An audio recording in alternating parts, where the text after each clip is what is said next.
आत्मदेव जी अपने पुत्र के मोह में इतने फंस गए।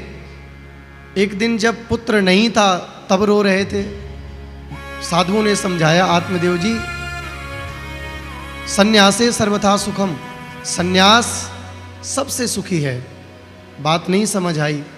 कई बार मानव जीवन में ऐसा होता है कि जब तक हमारे जीवन में वो बात, वो घटना प्रैक्टिकल ना घटे तब तक हमें समझ नहीं आती है।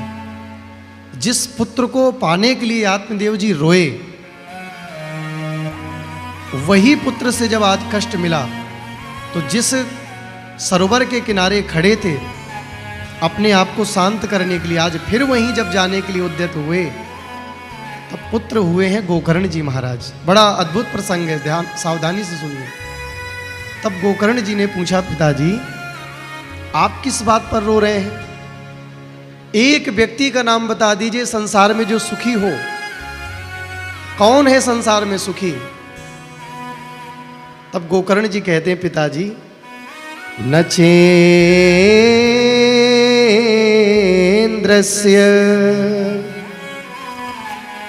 नचेन्द्रस्य सुखम किंचित् न किंचित् चक्रवर्तिनः सुखमस्ति विरक्तस्य मुनिरेकांत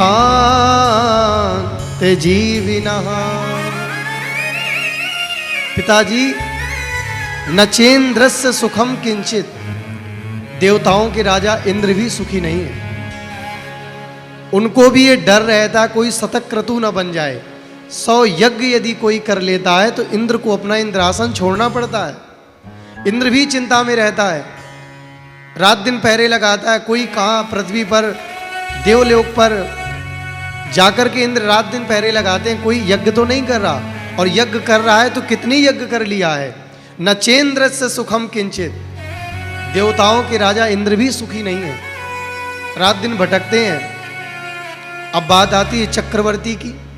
चक्रवर्ती सम्राट भी सुखी नहीं है, उसको भी डर सताता है कोई दूसरा राजा ना तैयार हो जाए, कोई दूसरा राजा ना कब्जा कर ले। भिखारी से पूछा गया, तुम सुखी हो? वो कहता धनवान सुखी है। जब धनवान से पूछा गया, आप सुखी हो? तो धनवान कहता है, पहले बहुत सुखी थे, जब धन नहीं था तो ये डर था कि धन आ जाए, ये चिंता रहती थी धन मिल जाए। अब धन मिल गया है तो अब यह चिंता रहती कि कोई धन चुरा के ना ले जाए। कल बहुत सुखी थे महाराज। तो पिताजी कोई सुखी नहीं है। सुखी है तो जिसकी मस्ती विरक्त होने में है। विरक्त वो नहीं कि महाराज जटा लगा करके शंकराचार्य बन जाए जंगल के वीरणों में जा करके।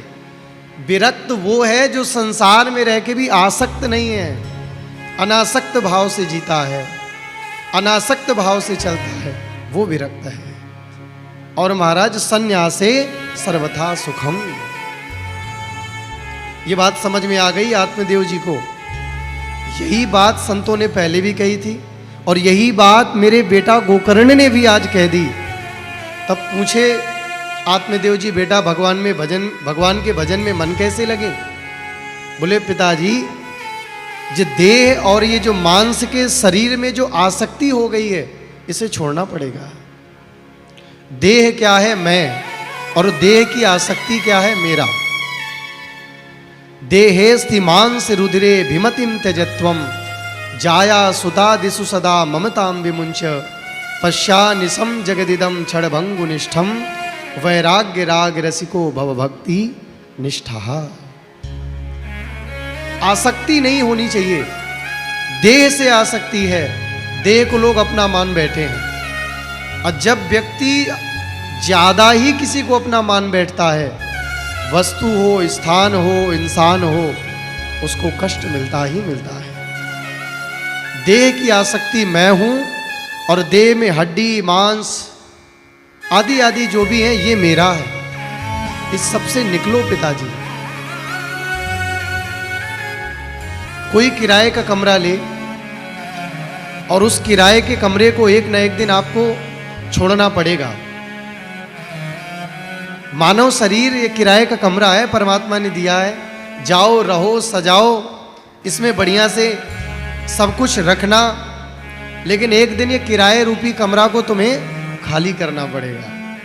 और किराए के कमरे को खाली करने का अभिप्राय है आपको छोड़ के जाना पड़ेगा।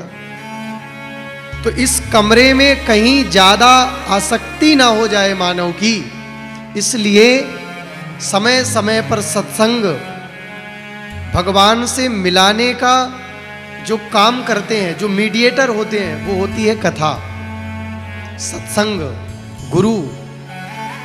ये भगवान से मिलाने में सहायक बनते हैं। आपने किराए का कमरा लिया, अब आपको पता है कि 2 साल बाद इस कमरे को छोड़ के जाना है, हमें खाली करना पड़ेगा। और यदि उस कमरे को साफ सफाई नहीं करोगे, उस कमरे में विधिवत तरीके से आचार विचार से नहीं रहोगे, बेडशीट अपनी नहीं धुलोगे, गद्दा नहीं ठीक करोगे, तो महाराज गंदगी फैलेगी, कीटाणु फैलेंगे, तो किराए का कमरा भी महाराज अस्त व्यस्त होगा। हमें पता है कि इस किराए के कमरे रूपी शरीर को छोड़ के जाना है, लेकिन समय समय पर इसकी साफ सफाई भी हमको करते रहना है। समथिंग इज द चेंजिंग, परिवर्तन ही मानव का जीवन है। अब वो किराए के कमरा, ये मानव का शरीर, और इसमें सफाई कैसे करना है? सत्संग सुन के, कथा सुन के, गुरु चरणों में श्रद्धा रख के, सदा सर्वदा जो इस कमरे को, किराए रूपी कमरे के शरीर को जो हमेशा मान बैठा, ये मेरा है, ये सदा रहेगा, ये कभी नहीं जाएगा, वो ही व्यक्ति पिताजी दुखी हुआ है। इसलिए इससे मुक्त हो जाइए। एक दिन छोड़ के जाना है। पत्नी बच्चे किसके हुए हैं?